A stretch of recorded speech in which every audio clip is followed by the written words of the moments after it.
오늘 여러분과 더불어서 우리 영혼의 그 본질에 대해서 하나님의 그 가르침이 어떠한지를 함께 또 생각해보는 그러한 시간을 갖도록 하겠습니다.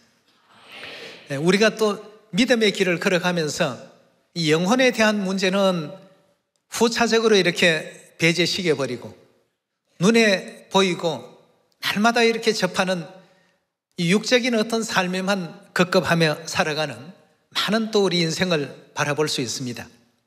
그래서 우리 삶의 본질이 어디에 있는가를 먼저 우리가 이해를 했을 때 영혼 문제에 대한 내용을 배제해버린다면 참으로 육적인 장면만 바라보게 되면 하나님 믿는 일이 굉장히 참 어려울 수가 있습니다.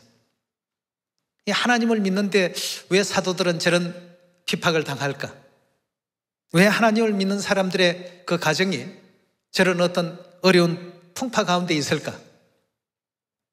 이 영혼 문제를 알지 못하고 이 3차원적인 육적인 안목만 가지고 하나님께서 열어놓으신 이 세계를 바라보게 된다면 하나님도 올바로 이해하지 못하고 하나님의 섭리도 깨닫지 못하고 결국 가룟 유다처럼 이렇게 어느 날 어떤 문제가 돌발하게 되면 믿음을 저버리거나 또 하나님을 떠나는 또 세속적인 어떤 그런 삶 속으로 뛰어들어가는 결정을 내릴 수밖에 없는 안타까운 일들이 발생할 수밖에 없습니다. 하나님께서 이 땅에 오셔서 인류의 그 구원을 위해서 십자가의 짐도 져주시고 우리 인류 인생들을 하나님 품으로 이렇게 나오게끔 하신 데에는 이 영혼이라는 이 본질적인 세계가 존재한다는 것을 깨닫게 하기 위해서 친히 오시고 또 선지자들을 보내시고 성경 66권의 가르침을 통해서 가르치고 계시는 것 아니겠습니까? 네. 우리 영혼에 대한 문제를 이해하지 못한다면 예배를 토요일이면 어떻고 일요일이면 어떻고 아무 날 예배를 드리면 또 어때? 크리스마스 좀 지키면 어때? 세상이 다 흥청거리는데 6월절 또 빼먹으면 어때? 안식일 빼먹으면 어때? 쉽게 얘기하면 육적인 모든 일들은 바로바로 이렇게 감지할 수가 있습니다만 영적인 축복은 이 육적인 이 시력을 가지고는 바로바로 감지가 안 되기 때문에 하나님께서 오늘 또 복을 많이 주셨습니다, 성령을 주셨습니다 하더라도 이 이해가 안 되는 것입니다. 그래서 오늘 여러분들과 저는 이 영혼에 대한 이 문제를 다시 한번 재정비해 보시고 왜 믿음의 선진들이 때로는 헐벗고 굶주리고 핍박받아가면서 40의 하나 감한매를 감당하면서 그런 삶을 살았을까? 그들의 눈에는 하나님께서 열어놓으신 영적 세계가 보였기 때문입니다. 믿는 사람과 믿지 않는 사람의 차이가 있다면 믿는 사람은 영적 세계가 보이기 때문에 그 세계를 향해서 계속 달려가는 것이고 믿지 않는 사람들은 그 영적 세계가 보이지 않으니까 영혼이라는 이 존재조차도 알지를 못하고 있기 때문에 이 땅에서 그냥 허덕이면서 매일매일의 어떤 그 새끼 밥 먹는 일을 해결하기 위해서 삶을 살고 있는 것입니다. 유명한 정치인들 또 훌륭한 법조인들, 훌륭한 교수들, 철학자들, 영웅들, 호걸들 이 세상에 수없이 많은 인생 군상들이 있지만 결국 그들은 지난날 살아왔던 모든 삶이 만족합니까 하면 만족하지 않답니다. 이 땅에 살아가는 모든 사람들은 각자에게 역할만 있을 뿐이지 만족이 있을 수가 없습니다. 저도 이제 제 역할을 하는 것이고 여러분도 여러분 역할을 하는 것이고 그렇지 않습니까? 네. 그리고 전 세계 모든 사람들이 거지는 거지 역할을 하고 왕은 왕의 역할을 하고 대통령은 대통령의 역할을 하고 또 주부는 주부의 역할을 하고 남편은 남편의 역할을 하고 전부 각자의 역할을 하면서 살고 있을 뿐입니다. 그럼 지금 현재 육적인 어떤 역할 이 모든 연극이 끝나게 되면 우리는 이제 본래의 어떤 생활로 다 돌아갑니다. 근데 하나 저 배역 좀 해봤으면 왕 같은 저런 면류관 한번 좀 써보고 남들에게 큰 소리 치고 탕탕거리면서 이렇게 한번 살아봤으면 그러나 그 배역이 그렇게 안 주어진 걸 어떻게 합니까? 안 주어진 걸 부러워할 필요 없습니다. 예. 자기 역할에, 자기 배역에 충실하면 됩니다. 예. 우리 모두가 바로 이런 배역을 지금 하고 이 땅에서 살고 있을 뿐입니다. 예. 이 땅의 그 모든 삶이 끝이 나면 우리 본래의 곳으로 다 돌아갑니다.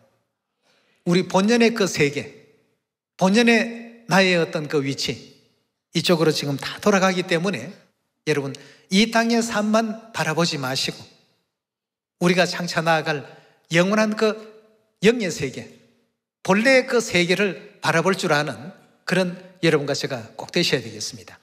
네. 이 땅에 살아가는 많은 인류 인생들이 영혼의 세계에 대한 것을 깨달으면 절대 육적인 어떤 이 삶에 매여서 세속적인 욕심에만 매달릴 수가 없습니다. 그래서 예수님께서 2000년 전 이 땅에 오셔서 잠시 있다가 없어질 이 땅의 것만을 위해서 너무 많은 열정과 정열을 다 그렇게 쏟지 말라. 우리의 그 본질의 세계는 이런 것이라고 알려주신 대목을 우리 누가복음 12장에서 함께 확인해 보도록 합시다. 12장 16절의 말씀 보시면 또 비유로 저희에게 일러 가라사대 한 부자가 그 밭에 소출이 풍성하매 심중에 생각하여 가로되 내가 곡식 사둘 곳이 없으니 어찌할꼬 하고 또 가로되 내가 이렇게 하리라 내 곡간을 헐고 더 크게 짓고 내 모든 곡식과 물건을 거기 사두리라. 또 내가 내 영혼에게 이르되 영혼아 여러 해 설 물건을 많이 사두었으니 평안히 쉬고 먹고 마시고 즐거워하자 하리라 하되 하나님은 이르시되 어리석은 자여 오늘 밤에 내 영혼을 도로 찾으리니 그러면 내 예비한 것이 네 것이 되겠느냐 하셨으니 자기를 위하여 재물을 쌓아두고 하나님께 대하여 부여치 못한 자가 이와 같으니라 구했습니다. 여기서 왜 이 부자에 대해서 예수님께서는 어리석다라고 이렇게 지적을 하셨을까?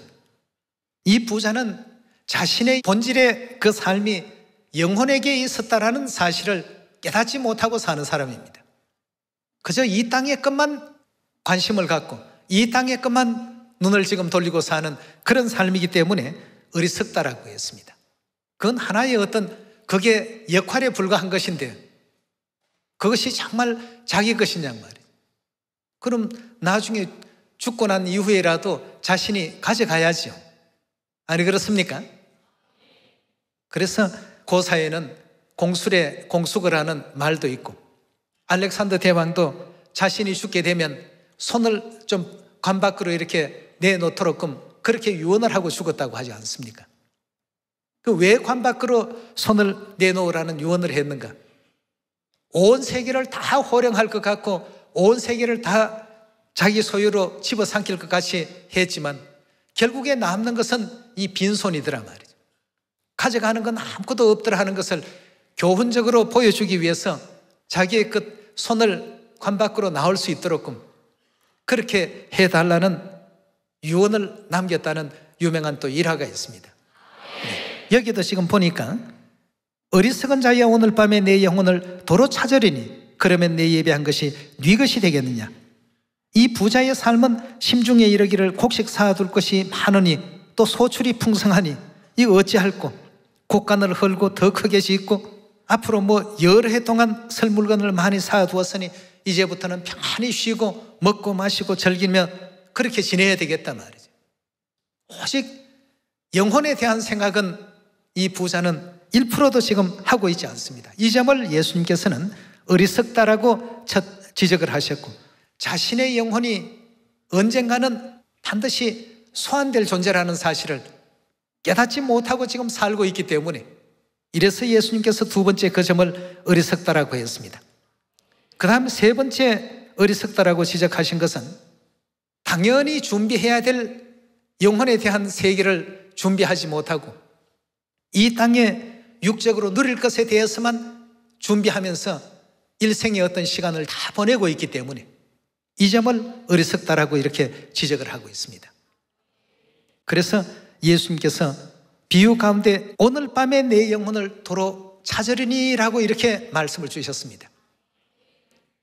도로 찾는다는 것은 쉽게 표현한다면 소환이라고 표현할 수 있지 않습니까? 그래서 오늘 제목이 갑작스런 소환입니다. 갑작스런 소환. 그 총감독이 하시는 말씀이 당신 연기하는 거 형편 없으니까 오늘로 끝이요. 이제 그 역할은 다른 사람이 할 거니까 당신은 오늘로서 끝내라고 한다면 자신은 오직 그것만 바라보고 일생의 모든 정열을 다 쏟아두었는데, 이래서 예수님께서 갑작스런 소환이 있게 될 때에 당황하지 않을 수 있는, 모든 것을 예비할 수 있는 이런 사람이 지혜로운 사람이라고 이렇게 일러주고 계십니다. 우리 모두가 다 소환됩니다. 소환되는 그 방식이 어떤 사람은 전쟁으로, 어떤 사람은 질병으로, 또 어떤 사람은 사고로, 그 소환되는 어떤 형태가 다를 뿐이죠. 이 세상에 태어난 모든 사람에게는 반드시 하나님께로부터 소환령이 떨어지는 그런 시간이 분명히 옵니다. 그때 당황하는 사람이 있고, 그런 어떤 순간이 오면 오히려 더 기뻐하는 사람이 있습니다. 하나님이 계시는 그 영화로운 세계로 가게 되었구나 하고 이렇게 또 기뻐하는 사람이 있는가 하면, 나는 아직까지 나이도 30대밖에 안 됐는데 저승사자가 오게 되면 자존심 상해서 못 간다고 전해라 하고 하는 그런 노래까지 나올 정도로 말이죠. 예?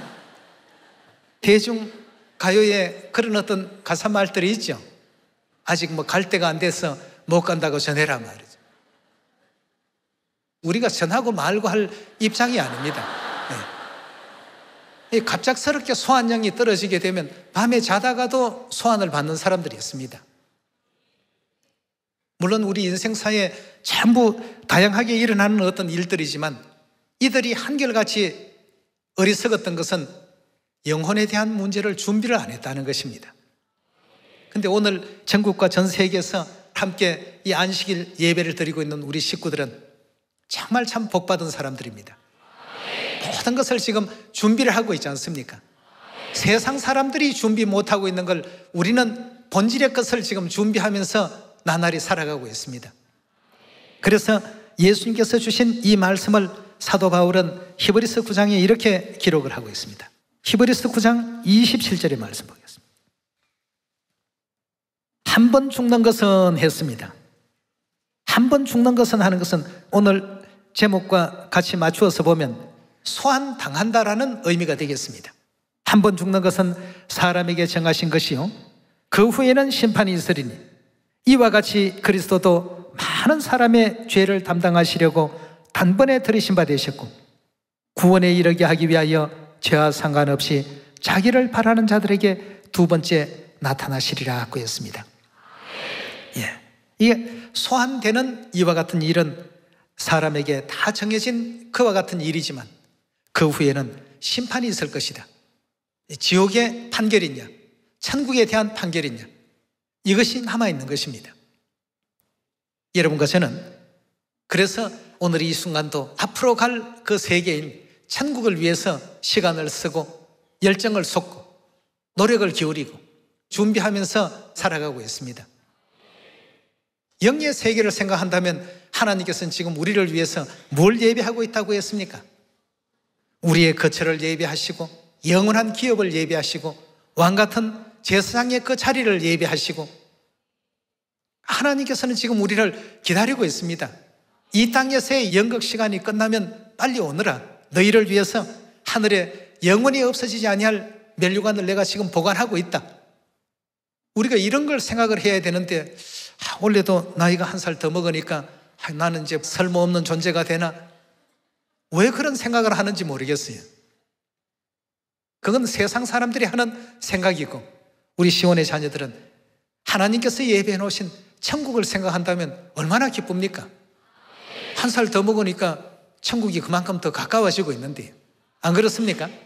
이제 곧 하나님 뵙는데 얼마나 설렙니까? 이 조만간에 하나님께서 소환하시게 되면 천국 문이 쫙 열릴 것이고, 그 천국 문을 향해서 나아갔을 때 하늘의 천천만만의 천사들이 환영해 줄 것이고, 그동안 믿음 지켜오느라고 애 많이 썼습니다. 이 사도 바울은 그런 어떤 광경을 생각하면서 늘 설레는 마음에서 복음을 했습니다. 외적인 어떤 핍박과 환난들, 그건 사도 바울의 어떤 신앙에 영향을 줄 수가 없었습니다. 여러분도 저도 이제 그런 복음의 길을 걸어가야 되겠습니다. 그러나 믿지 않고 이 땅에서 소환당하는 사람들은 벌 받는다는 것 아니까 그것이 이제 불안하니까 죽기를 무서워하고 두려워하고 벌벌 떨고 겁을 냅니다. 그러나 우리는 하나님께서 소환하시면 얼마나 기쁩니까? 믿음 안에 있는 우리 시온의 자녀들은 하나님께서 부르신다면 굉장히 기분 좋습니다. 기쁩니다. 이 하나님께서 우리 자녀들을 부르실 때와 믿지 않는 자들을 소환하실 때에는 차이가 있습니다. 그래서 우리가 이 땅에서 그런 준비를 하고 있는 거 아닙니까? 하나님의 자녀의 권세를 하나님께서 허락하시겠다고 하신 그 삶을 여러분들과 제가 살고 있는 것입니다. 영혼에 대한 문제를 생각지 못하는 사람들은 전부 어리석은 사람들입니다. 언젠가 소환될 것인데 아무런 준비도 없이 있다가 그런 어떤 급작스러운 일을 당하게 되면 그때야 뭐 울고 불고 난리가 납니다.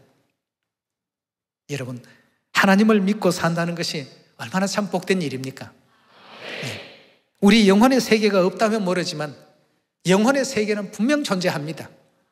반드시 존재한다는 것을 우리가 절대적으로 믿고 하나님께서는 믿는 자들을 부르실 때와 믿지 않는 자들을 소환하실 때, 부른다는 의미는 똑같습니다만 그 뒤의 결과는 엄청난 차이가 있다는 것을 꼭 생각을 하시고 이 땅 위에 잠시 잠깐의 어떤 그 도락과 잠시 잠깐의 그 쾌락에 눈이 흐트러지지 마시고 오직 천국을 향해서 아버지 어머니 걸어가시는 그 길로만 걸어갈 수 있는 한 해가 꼭 되시기를 부탁드리겠습니다. 요한계시록 20장 11절입니다. 또 내가 크고 흰 보좌와 그 위에 앉으신 자를 보니 땅과 하늘이 그 앞에 피하여 간 데 없더라. 12절입니다. 또 내가 보니 죽은 자들이, 이 땅에서 우리가 볼 때는 죽은 자라고 이렇게 표현합니다만 영은 죽지 않습니다. 그래서 그 영혼이 죽은 자들이 물론대수하고 어디에 있더라고요? 하나님의 보좌 앞에 전부 서 있더라고 했습니다. 그 보좌 앞에 섰는데 책들이 펴있고 또 다른 책이 펴졌으니 곧 생명책이라.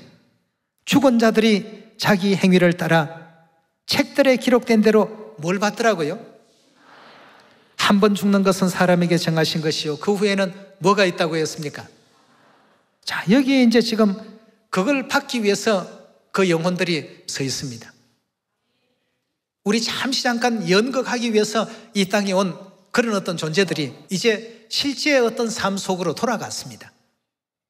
우리 실제의 삶은 영혼의 삶입니다. 12절의 말씀 다시 보시면 또 내가 보니 죽은 자들이 물론대수하고 그 보좌 앞에 섰는데 책들이 펴있고 다른 책이 펴졌으니 생명책이라.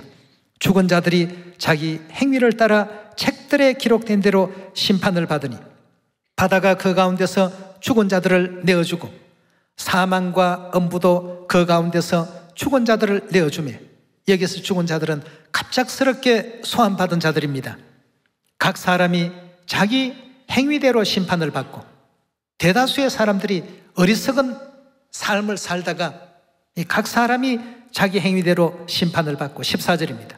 사망과 엄부도 불못에 던지우니 이것이 둘째 사망 곧 불못이라. 누구든지 생명책에 기록되지 못한 자는 불못에 다 던지우더라고 했습니다. 그러니 생명책에 이름이 기록된다는 것, 이거 얼마나 대단하고 큰 일입니까? 이 우리 하나님께서는 우리를 생명책에 이름을 농명시켜 주시기 위해서 침례라는 제도를 만들어 놓지 않았습니까? 한 영혼이라도 더 이 불못에 들어가기 전에 인류 인생들에게 영의 세계에 대한 것을 우리가 속히 전파하시고 또 알려주어서 생명책에 그 이름이 다 농명될 수 있도록끔 인도할 수 있는 여러분과 제가 꼭 되셔야 됩니다. 그렇지 않으면 다 어떻게 된다고요? 생명책에 기록되지 못한 자들은 다 불못에 던지우더라고 했습니다. 하나님께서 장차 일어날 일들을 온 인류에게 전부 알리게 하기 위해서 이와 같은 계시를 요한에게 또 보여주신 것 아니겠습니까? 오늘 밤에 내 영혼을 도로 찾게 된다면 이제까지 수고하고 애쓰고 쌓아놓은 것이 다 네 것이 되겠느냐 말이에요. 여러분, 이 땅에 육의 삶도 필요는 합니다. 그러나 영의 세계를 소홀히 하면서까지 이 땅에 육의 삶을 즐긴다는 것은 그건 이제 좀 잘못된 내용이라고 볼 수 있습니다. 그래서 우리 아버지의 가르침 가운데서도 어리석은 자는 현실의 어떤 일만을 생각하지만 지혜로운 사람은 장래의 일을 생각하는 사람이라고 말씀 주지 않았습니까? 네. 우리의 그 미래를 영의 세계를 내다보는 여러분들이 꼭 되시기를 거듭 부탁을 드리겠습니다. 그리고 누구든지 생명책에 기록되지 못한 자는 다 불못에 던지울 이와 같은 일들이 벌어지기 때문에 인류 인생들에게 가장 필요한 존재가, 좀 전 우리 히브리 9장 27절의 말씀을 보니까 그리스도도 많은 사람의 죄를 담당하기 위해서 단번에 자기를 들이신 바 되셨고 또 구원에 이르게 하기 위해서 자기를 바라는 자에게 두 번째 나타나신다고 되어 있죠. 그럼 자기를 바란다라고 하는 사람들은 어떤 사람들입니까? 기다리는 사람들. 네. 병아리가 달걀을 깨뜨리고 새 생명으로 탄생되는 것과 같은 이런 일을 할 수가 없습니다. 병아리도 스스로는 못해요. 스스로 못하기 때문에 병아리 그 결안 안에서 나올 때가 되면 안에서 엄마에게 신호를 합니다. 엄마 나 지금 나갈 때 다 됐어 하고 톡톡톡톡 치거든요. 그럼 엄마가 그 소리를 듣고 그 부분을 쪼아줍니다. 구멍을 내줘요. 줄탁동시라는 그런 이제 고사성어가 있죠. 안과 밖에서 동시에 연합하고 화합하는 어떤 그런 역사가 일어나야 되겠습니다. 그래서 그 히브리서 9장에서도 그리스도께서 이 땅에 오시지 아니하시고는 우리 스스로는 구원에 이를 수가 없기 때문에 자기를 기다려온 자들에게 구원 주기 위해서 두 번째 나타나신다라고 이렇게 성경은 말씀하고 있습니다. 또 똑같은 그 말씀이 이사야 25장 9절에도 우리가 그를 기다렸으니 그가 우리를 구원하실 것이라. 오시지 아니하고는 우리 인류 스스로는 그 길을 찾을 수가 없습니다. 급작스런 소환에 대비할 지혜로운 그 방법을 찾을 길이 없기 때문에 말일에 이 땅에 친히 오셔서 가르치실 것이다 고 했습니다. 우리 미가 4장 한번 보도록 합시다. 4장 1절입니다.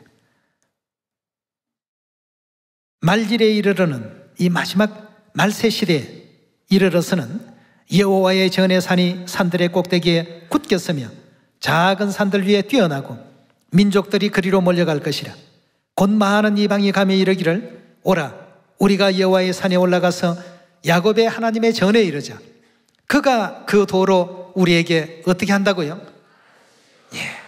이 친히 가르치시러 이 땅에 오실 것이라고 했습니다. 우리가 그 길로 어떻게 한다고요? 우리 스스로는 갑작스러운 그 소환에 지혜롭게 대처할 수 있는 방법이 없었습니다. 그래서 그리스도께서 친히 자기를 바라는 자들을 구원에 이르게 하기 위해서 직접 오시기만 하는 것이 아니라 모든 것을 이제 가르치신다고 했습니다. 하늘 어머니의 존재를 가르치시고 또 유월절과 안식일을 가르쳐 주시고 구원과 영생에 대한 장차 하늘의 왕 같은 제사장이 그 영광의 그 면류관을 설 수 있도록 우리에게 가르치실 것이라. 우리가 그 길로 행하리라 하리니 이는 율법이 어디에서 나온다고요? 시온에서부터 나올 것이요 여호와의 말씀이 예루살렘에서부터 나올 것이라고 했습니다. 갑작스런 우리 인류 인생의 그 소원들이 이루어지기 이전에 이 땅에 오셔서 그 영혼의 세계를 지혜롭게 맞이할 수 있는 이런 길들을 직접 가르치시고 예비할 수 있도록 인도하신다고 했습니다. 여러분, 우리에게는 영혼의 존재가 분명히 있습니다. 이 세상에 77억 인류 인생들 대다수가 영혼 문제에 대해서는 그다지 관심을 갖지 않습니다. 심지어는 하나님을 믿는다라고 하는 교회 사람들조차도 영혼에 대한 어떤 문제보다도 이 땅의 어떤 문제를 더 중하게 여깁니다. 그러니 우리 하나님께서 더하지도 말고 빼지도 말라. 이것이 바로 너희가 가장 지혜롭게 대처할 수 있는 그런 방법이다 하고 하나님께서 다 이 성경 66권을 통해서 알려놓지 않았습니까? 그리고 마지막 끝에 뭐라고 말씀을 주셨죠? 계시록 22장 18절에 이 성경 말씀에서 누구라도 더하지 말라. 누구든지 이 말씀에 빼지 말라 말이죠. 오늘 이런 그 모든 문제들을 다시 생각하면서 친히 오셔서 시온에서 율법을 선포하시고 우리 인류 인생을 구원의 길로 인도해 주신 그 하늘아버지 어머니를 우리 모두가 만났다는 것에 대해서 다시 한번 아버지 어머님께 감사와 영광과 찬양을 돌리지 않을 수 없습니다. 디모데후서 4장 2절의 말씀 보겠습니다. 너는 말씀을 전파하라. 때를 얻든지 못 얻든지 항상 힘쓰라. 범사의 오래 참음과 가르침으로 경책하며 경계하며 권하라. 하나님께 가르침받은 이걸 알려야 됩니다. 가르쳐줘야 됩니다. 세상 사람들이 그걸 모르고 있기 때문에 눈에 보이는 이 세계가 정말 현실의 세계인 줄 착각을 하고 있다는 것입니다. 우리 리얼 라이프는 뭡니까? 영의 세계입니다. 우리 하나님께서는 이런 것을 자꾸 알리고 가르치고 전파하라는 뜻에서 2절에도 너는 말씀을 전파하라. 때를 얻든지 못 얻든지 항상 힘써라. 범사의 오래 참음과 가르침으로 경책하며 경계하며 권하라. 때가 이르리니 사람이 바른 교훈을 받지 아니하며 귀가 가리워서 자기의 사욕을 쫓을 서성을 많이 두고 또 그 귀를 진리에서 돌이켜 허탄한 이야기를 쫓으리라.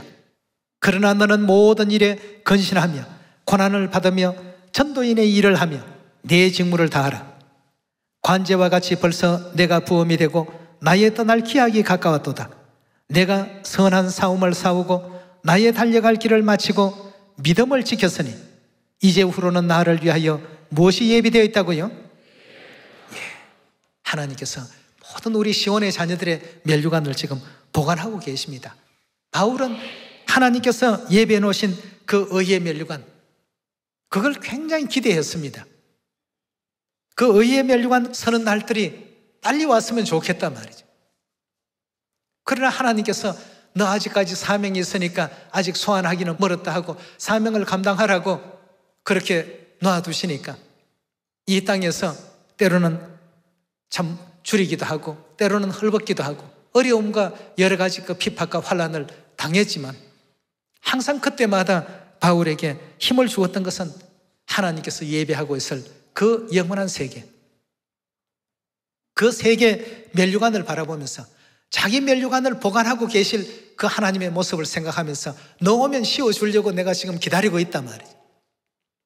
그 소망을 가지고 열심히 다름질했습니다. 여러분, 우리가 하나님을 믿는다는 것은 그냥 안식일만 돼서 교회만 나오는 것이 아닙니다. 비록 때로는 좀 공공하고 때로는 여러 가지 어려움도 있고 시련이 있다 할지라도 천국이 있다는 이 사실이 얼마나 우리에게 큰 위로가 되고 위안이 됩니까? 우리가 전하는 이 복음은 행복 티켓을 나눠주는 거나 똑같습니다. 행복을 나눠주는 그런 여러분과 저의 일이 또 되기를 바라겠습니다.